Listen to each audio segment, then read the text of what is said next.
Hey everybody, how's it going? So today we are playing a game that is called Quest for the Antidote. It's a game we picked up for very cheap and wanted to play and see if it's worth keeping in our collection. Let's go ahead and look at the board real quick.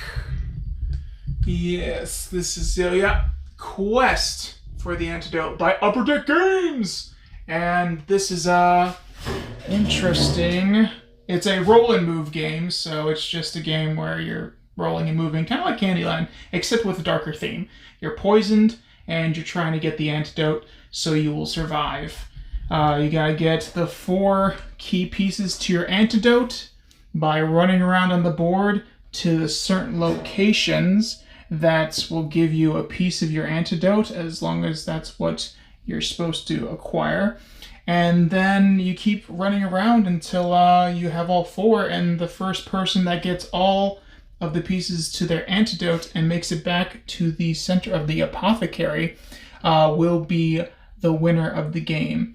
We have a track around the edge, is called our breath.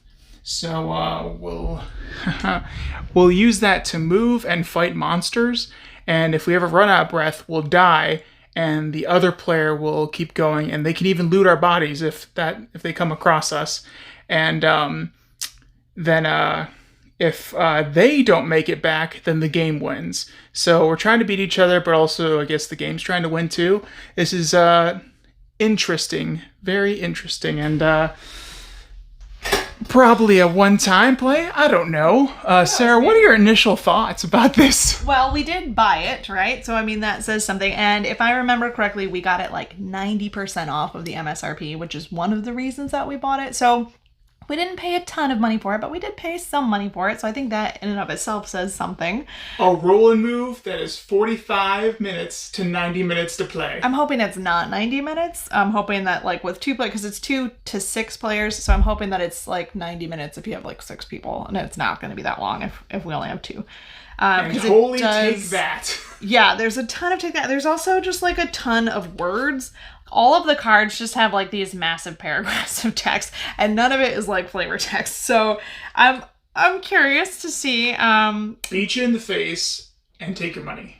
I guess we'll see. We'll see what happens. Yeah. Do you have the same ingredients to make your antidote that I have to make mine? I don't. I think everyone has at the beginning of the game, you'll randomly pick 4 antidote pieces to your each of your players. Now, each player set does have the same cards for the same antidotes, but you will shuffle, I think it's like 9 cards, but you only get like 4 of them. It might be 8, but each player will get 4 of the pieces to their antidote. Sometimes you'll have the same as another player, and you, on your turn, if you're in the same space, can duel another player and take their antidote piece if that's something you'll need.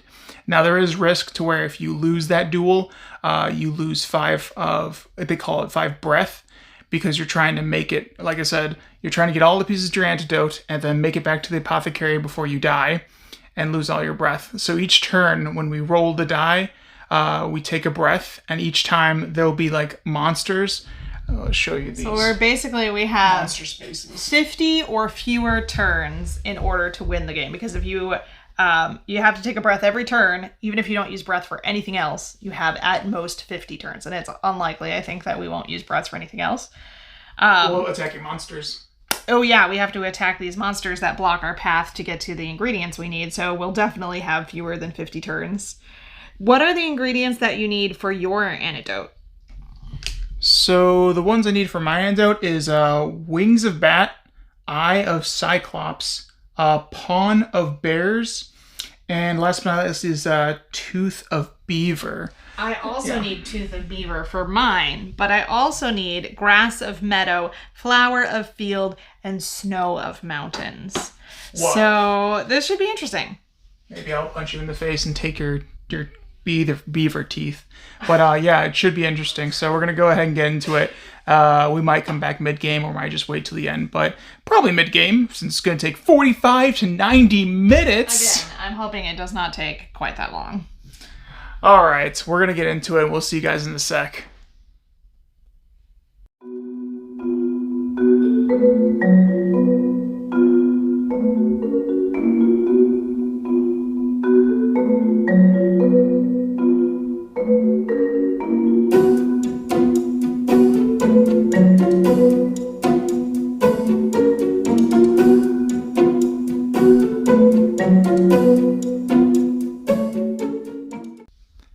everybody, how's it going? So we just finished our quest for the antidote and I lost. Sarah won, and wow, we played a few cards that were take thatty and they were quite take thatty, but we didn't even play some cards that could have just really changed the scope of the game, or even like just looking at some of the cards that we had that could have really affected the game for even higher player counts.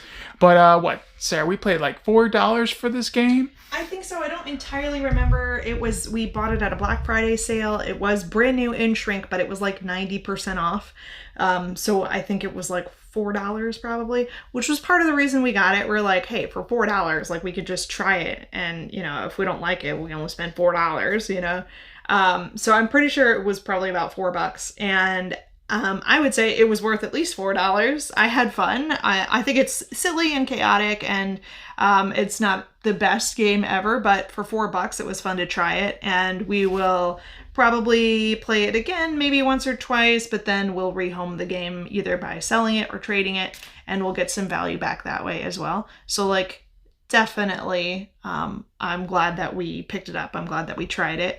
It was fun, it was unique, it was interesting, it was pretty silly, and it's filled with chaos. So if you don't like games where the rules can change really quickly or your situation can change really quickly, you might not like this one, especially because there is kind of a pretty heavy take that element to it. All of it is take that. Yeah, but it was fun. One thing I will say is that there is just tons and tons and tons of text. Every single card has like sentences of text on it. Like all of these cards have like sentences and sentences and sentences of text. So it is very, very reading heavy, and not all of it is required. There's a lot of flavor text. It almost feels like the person who made this wanted to like write a book, but instead they made a game. So there's a lot of fun background information about like the characters the monsters we're facing and like the situation that's unfolding here. But it can be a lot of reading if you don't like skip all that. So that's maybe one thing to be aware of. But otherwise, I thought it was pretty fun. Yeah, I thought definitely it was a game that was expected to be, maybe we're definitely probably not going to keep this game, but a game that I thought was better than expected at the same time, because it was a roll and move game with a whole bunch of take that. We don't really like that much, or we don't really like take that much, and this game was just screaming, you're going to do all the take that and just punch people in the face, and it's going to be just this, like Sarah said, this chaotic time. And the breaths around the board, let's go ahead and take a look at that. I thought it was going to be more of like, okay, yeah, there's all this excess breath because I was defeating monsters that were giving me breath back. I was like, okay, well, this is... I didn't get a single one of those, though. Yeah. Well, maybe that's not true. Maybe I got one. I defeated one monster that gave me extra breaths, but Nick did it like 4 or 5 times and like 3 right at the beginning of the game. So yeah, so I had to kind of like, I can, attack this monster as many times as I want. I'll spend a breath each time, so I'll tick down my lifespan, and I'll be like, okay, I feel invincible. But then towards the end of the game, it was like, oh my gosh, you have so many, you have a hand of 5 cards at the beginning, and you can use them for their take that effect or use them to gain 5 breath. I ended up having a few left, and I was like, I felt like the kind of pressure of not having that many breaths left. But Sarah even had less breath than I did, but when she won.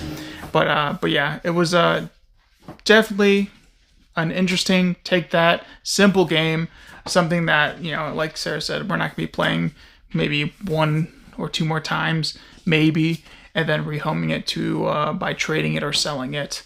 But yeah, so this is something interesting if you like a little, I don't know if I would call it more mature Candyland, but it's... I can see that. I think that's a good description. Because what you're doing is you're rolling and you're moving around the map just like you do in Candyland. In Candyland, there are like those characters that you interact with, the Peppermint Prince and, all those characters. I don't remember all their names. But that feels like the monsters in this game. You have to kind of stop and interact with these characters on the board. I'd say it's got just a squidge, teeny tiny little element of like pick up and deliver, because what you're doing is trying to get these ingredients and then get back to a particular location. So just a hint of pick up and deliver, and quite a bit more take that than Candyland, because there isn't really any player-based take that interaction in Candyland that I can remember, but there's a lot in this game. Yeah, and there was even this effect, even this part of like, if you're on the same space as somebody, you could duel them for an ingredient that you don't have, that you need, that they have and they've acquired already. And if you roll off, highest gets it, and you can take that ingredient from them.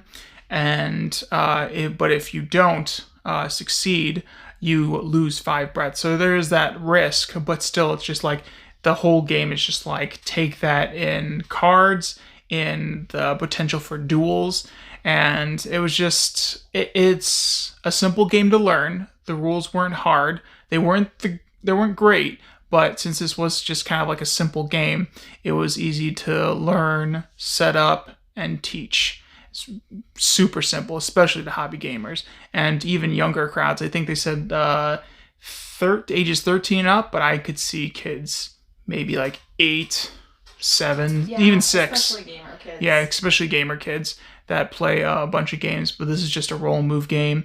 And then even when you deal with loot cards or monsters, it's really self-explanatory. You're just rolling dice or just literally doing what the card says at that specific time. So yeah, this is a nice little game that we got to play that was sitting in our collection for a while, and we played it, and it's gonna move on probably, more than likely, but we love playing all of the games that we have in our collection so we can keep them, know that we like it, or move it on to a different home so we go ahead and make room for other games, or just have just reclaim space within our game room. That's something really nice that we're trying to do more of, and I just love getting games off the shelf that are still in shrink wrap, or games that we just have new to us games that we can go ahead and cycle through. Ones that I'm excited about, this is a little bit off topic from Quest, but something that I'm excited about is we were doing this thing for a while where we were like buying a lot of games and acquiring a lot of games. And we had like, at one point, I think we had over 1,000 games in our collection, and we kind of bubbled, and the bubble burst, and we started to like sort of pare our collection down a little bit. We're not down like hundreds of games, or like a couple hundred games. We're down to about 800 now. But one thing that it's been cool to like grab a game off the shelf that we've never played before, try it, and be like, do we want to keep this or don't we? But I'm really excited about playing games that we've played in the past, but it's been a while, and seeing how that game holds up now that we're more seasoned gamers, and kind of now that we know what we really like, what we enjoy, what we don't, that kind of thing. So I'm looking forward to playing some of those games we have in our collection. We've had in our collection for a while. We have played before, but it's been a while. We hung on to them the first time we played it, but now we're gonna play it again and see if it's something that we really feel the need to own, or if it's something that we can rehome. So that's kind of what I'm looking forward to about. I'm excited about playing the brand new games that we've never played before too, but I'm also excited to look back on some of those other ones we've already played and see how we feel about those now. All right, so that was the Quest for the Antidote by Upper Deck Games. We hope you enjoyed this video, and that you're getting games off your shelf and playing them, new or old, hype or not hype, games that you enjoy, because at the end of the day, we just want to play games, and it's a great time doing so with people that also enjoy hobby board games. So, without further ado, we will see you all later. Toodles!